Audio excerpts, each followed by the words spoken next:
Today we're going to talk about trust, and in particular, a passage that has meant a lot to me personally, especially in the last few months. If you don't mind, I'm going to share this passage, but then I also want to share with you a personal story that how this passage has impacted me personally in a way it never has before.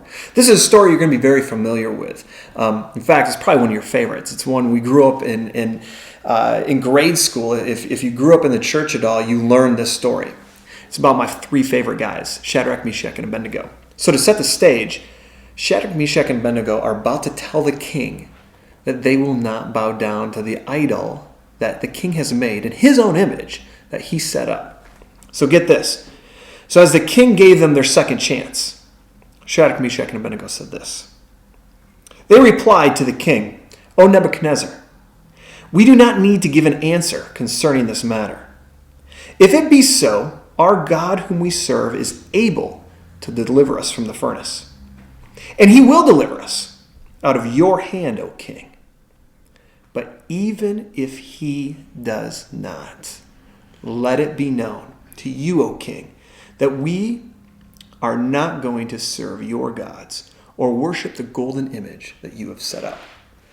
I've always gotten excited about this passage, but recently it's meant a lot more to me. You see, 3 months ago, my wife and I found out not just that we were having a child, we were having our third child. But as we went to the ultrasound to determine the sex of the baby, whether it's a boy or a girl, I had an experience that I've never had before. The ultrasound technician said, "Dad, you might want to bring your kid. You might want to leave here." See, I had my kids with me, my other two children. And we were about to watch and to find out if it was a boy or a girl. And when the ultrasound technician said, "We need to leave," I knew something was a matter. And at first I thought it was the worst. And I got to go back into the room with my wife. About a half an hour later, they asked me to come back in. And they began to explain to us that there was a real severe problem. In fact, it was one of those problems that you never want to hear, that we were going to have a stillbirth. And at the very best, if the stillbirth didn't happen and our baby survived, he would have some really big complications neurologically and a systemic genetic problem. I was devastated, absolutely devastated. I'd never even thought about something like this. I don't think you ever do. You never think, "Oh, I'm going to go through this." And so my wife and I, we got to meet with a specialist, right? And we went downstate and met with some amazing doctors. And in 2 days, God did a miracle with our little baby. See, there's not enough amniotic fluid, and there was a problem. He had a blockage in his urinary tract, and it ballooned his bladder up to the size of his head. On top of that, it really ballooned up his kidneys. We sat down with the doctors afterwards, and they said, "We thought we were going to have a different conversation with you today." And this was our next doctor appointment, down with a specialist. But your amniotic fluid levels are great. In 2 days, they went from critically low to fantastic.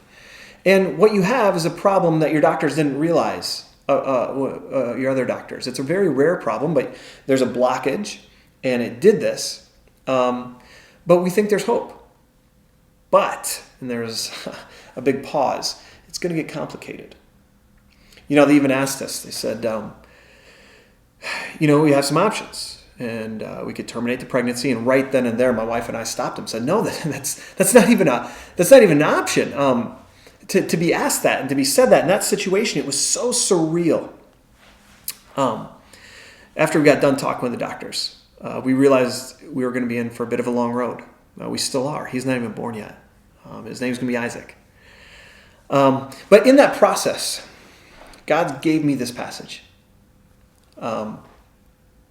For a point, it was something my wife and I were talking about. I said, there's two types of trust I see in the Bible. There's the one that Abraham and Sarah had, where God told them, "I will give you a son."